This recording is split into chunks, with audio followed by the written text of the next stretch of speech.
Hello, Wolfpack. This is not a joke anymore. Bitcoin needs to move, all right? It's not a joke anymore. A lot of people are treating it like it's all good. Okay, a lot of people are treating it like it's just a normal correction, normal healthy market correction. It's actually not, all right? And we've been saying this for a while, but I really want to emphasize this. And the reason why I'm emphasizing it now, and my last video was kind of related to this topic as well, but the reason why I'm emphasizing this now is because Ethereum is moving, right? Ethereum is moving and Bitcoin is in a downtrend.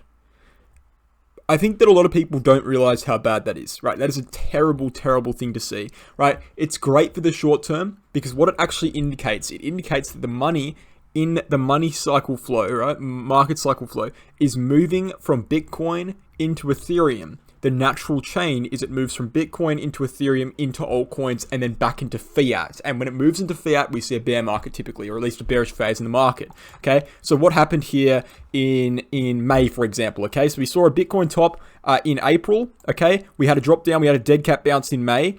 Okay, what did we do on Ethereum when that happened? Okay, we had this was April here, so this is when Bitcoin topped, right? We topped here.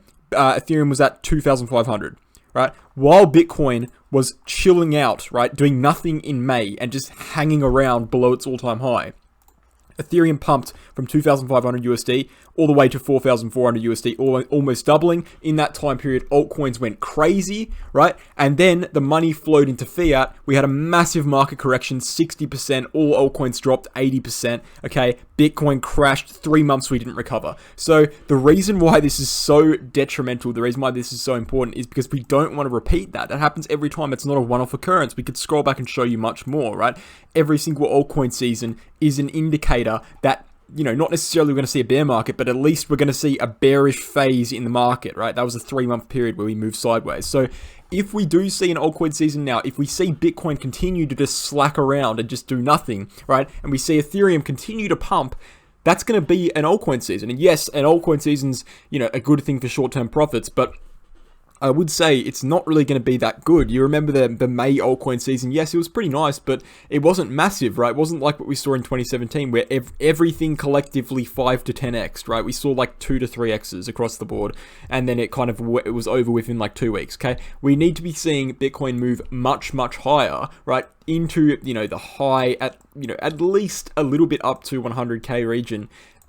Before we see an altcoin season, if we want that altcoin season to actually be sustainable and actually create generational wealth, okay, in the words of a lot of crypto influencers. So look, it's not a good situation. I mean, Bitcoin is quite firmly in a downwards trend. I mean, we can just look at this quickly. Let's bring up the 4-hourly chart. I'll show you something that's very, very concerning in my eyes on Bitcoin. We can see that not only have we got this triangular formation, this descending triangle, which we did bounce to the upside, which is great to see. We bounced from 53k, but, you know, we've been rejected 1, 2, 3, 4 times, and we can actually spread this line even further and bring it all the way back here, and we can see that we've been rejected, you know, another 5, 6 times. We bounced off it 1, 2 times. You know, this line of resistance that, you know, it could be drawn a little bit more precise to line up properly with everything, but this line of resistance is literally, you know, compressing Bitcoin into oblivion, and obviously there's going to be a breakout point, right? If we bring it back to where it was, the breakout point is,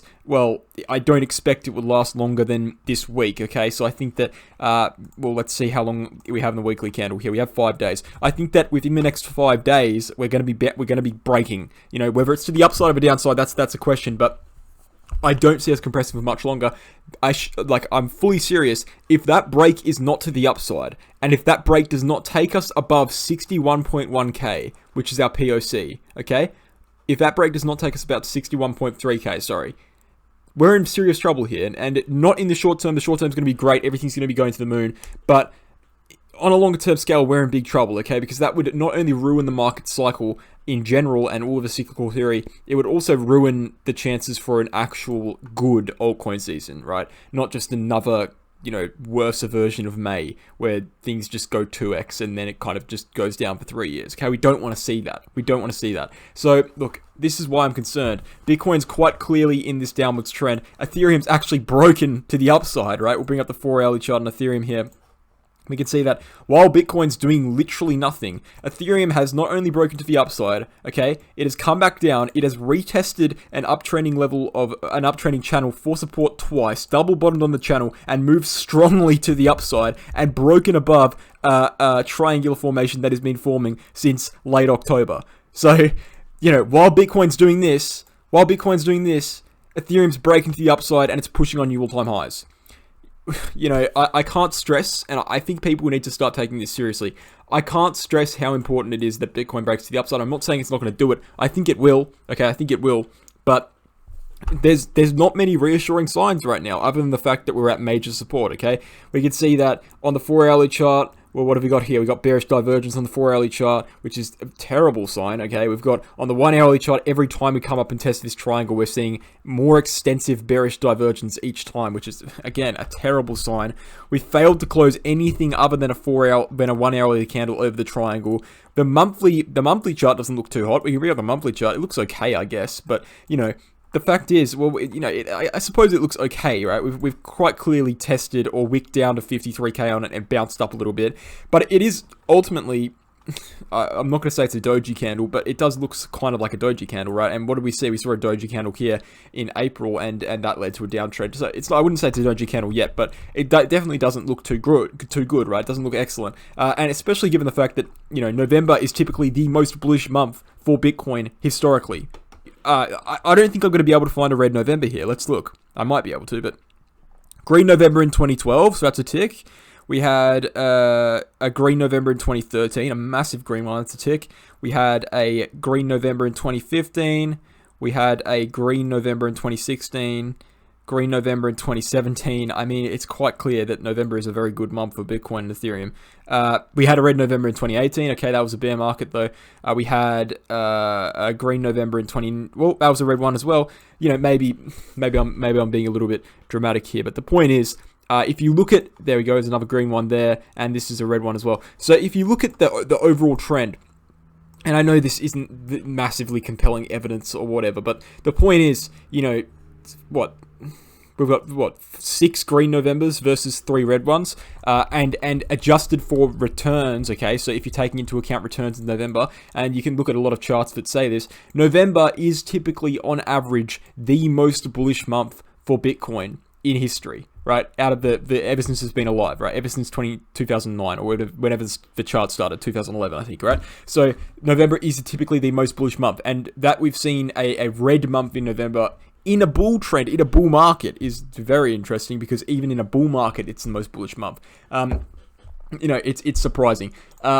What I would say, we really, really, really, really, really desperately, and I can't stress it enough, I've been stressing it so much, we need to break to the upside on Bitcoin. We're running out of time. We're running out of time here. We've got, I think within the next 5 days, we're going to make a decision. That's an estimate. If I wanted to pin it down very, very precisely, I'd say, by the 12th of December, but I think within the next 5 days, okay, probably even sooner. What we could do, we could go back down here, retest 55k, and then swipe upwards. That'd be fine. But we don't want to be dropping back down to 53k. We just don't want to be doing that. It's not good. What we actually have here is a pretty bullish pattern. We have an inverse head and shoulders pattern forming. So for us to break this opportunity here, we need to be breaking to the upside. And if we don't, it's going to be interesting to say the least. Everyone's going to get very, very, very euphoric because Ethereum's going up, which means altcoins will probably go up. So everyone's going to be very bullish. And then I'm going to be sitting here telling you guys that, hey, this isn't actually a very good thing in the long term. And then everyone's going to hate on me, and then it's going to crash, and everyone's going to lose their money. Right? It happens every time. Literally happens every time. What was I saying back here? Let's get off the hourly chart here. We'll go back to April, and we'll see what happened there. Well, I already showed you guys, but what was I saying back here in April? I said that, we had this bearish divergence. And I only made moves with crypto in May, so I guess you could say in May.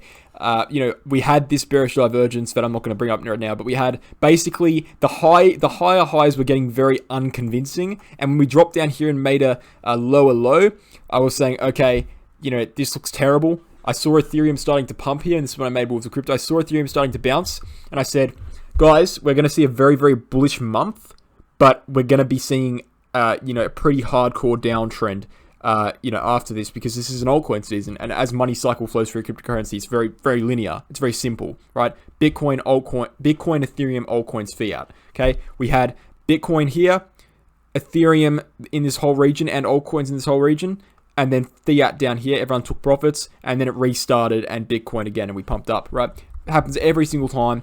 It will happen again if Bitcoin doesn't bounce. So for short term, 58k, close a daily candle over 58k. That's a good step in the right direction. Flip 61.3k, and we're good to go, and we can start making new higher highs. And the concerns are basically, they're not valid anymore. They're fulfilled, right? We'll be in a bullish trend. So that's ultimately what I'm looking for on a larger scale is 61.3k.